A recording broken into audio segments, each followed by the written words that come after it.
Hi everyone, and welcome to another episode of A Dad View, looking ahead, not down. Today I want to talk to you about managing your own cockpit. And yes, that sounds like an aviation thing because, well, to be honest with you, that's what I did in my previous life. So what do I mean when I say managing your own cockpit? Well, let's start off with a scenario that you may or may not have experienced, but I'm willing to bet many of you, if you're my age, you have. And that's somebody asks you to borrow money or give them money or anything else for that matter. And you have two choices. You can either say, oh, yeah, sure, no problem, or no, I don't have it to give to you. And it's that second response that generates a reaction from that individual that's either sadness, happiness, shame, sadness, whatever that feelings are. They may get upset, what have you. But how often have you been faced with that? And as a result of trying to avoid that uncomfortable response, you agree to do something that, quite frankly, maybe isn't in your best interest or isn't the right decision for you.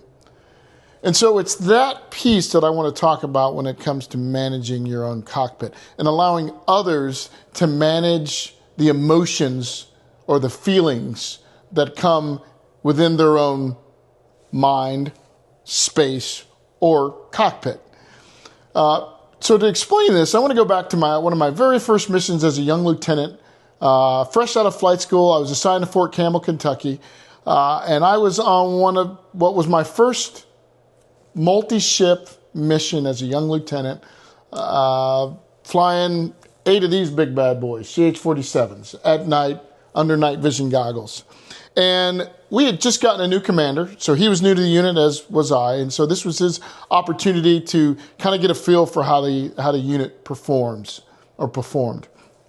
And one of the things that you need to know about aviators, when we plan and brief missions, success of a mission really comes down to planning and preparation, and how well you plan it and how well you brief it. In other words, we talk about it. We talk about key times, contingencies, what we're going to do in the event of certain actions or whatnot. And so during this mission brief, we brief what time we're going to walk out to the aircraft, what time we're going to get on the radio and do commo checks, what time we're going to crank to where you see blades spinning. We even brief the order in which we're going to taxi out, and then we're going to go all the way out to the runway, and we're going to line up in the grass next to the runway. We call it Echo Side, I think is what it was called at the time. And so before you take off 8 ships, we all taxi out, line up 8 aircraft in the grass, blades spinning, and at a predetermined time, we all take off. So now let's back up to we're doing our communications check, and now it's time to start the aircraft because we're looking at our timeline and it says that at such and such a time, we hit start, and then you should see 8 sets of rotor blades spinning.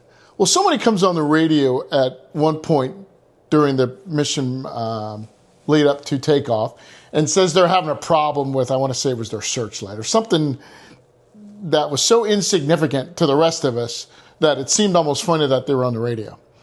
And I'll never forget Greg Petrick, our commander, then Major Petrick, coming on the radio and chewing butt, saying, get off the damn radio. We've already briefed this.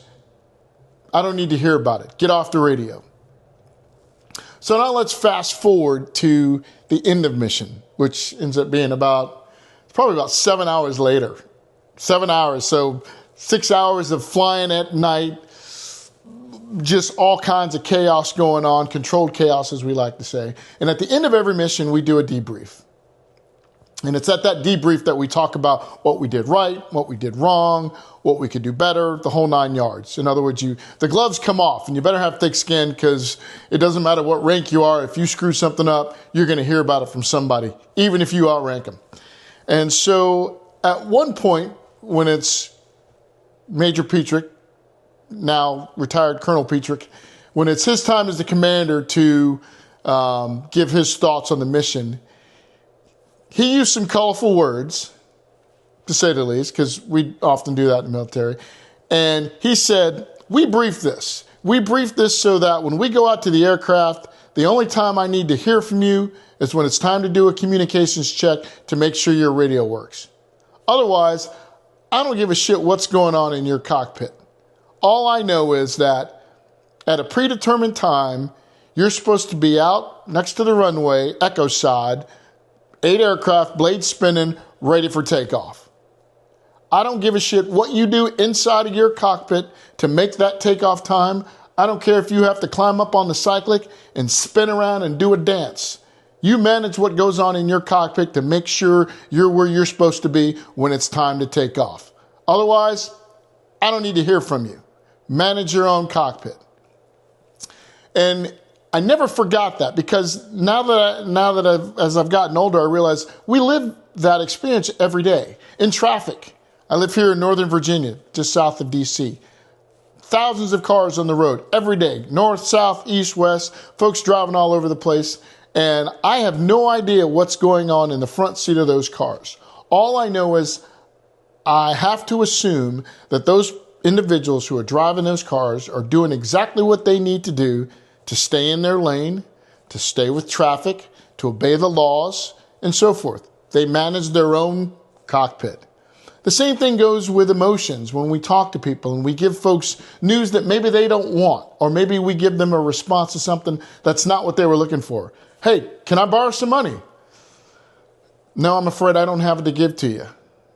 How many times have you seen that deflated look? And because we're afraid to deal with that type of reaction, sometimes we might be susceptible to agreeing to do things that we wouldn't normally agree to, or that aren't in our best interest. And so I say, let others manage their own cockpit. Let them manage their own emotions. Just because you give an answer that is in your best interest, it may not work for them. But you know what? You got to let them manage their own emotions, manage the emotions within this cockpit, in their head, in their heart, however you want to call it.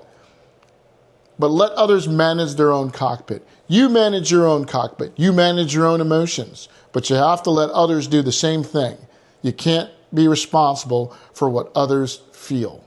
You got to stick with what's best for you, what's in the best interest for you, your family, your surroundings, whatever that may be. But in the end, we all have to manage our own cockpits. So I want to say thank you to Greg Petrick, then Major Petrick, now Colonel Petrick, for all the ass chewings you gave me throughout my career.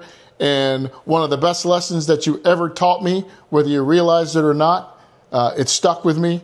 And I hope this lesson can benefit you, the audience, those that are listening to this. And until next time, have a great day, and keep your eyes forward. Take care.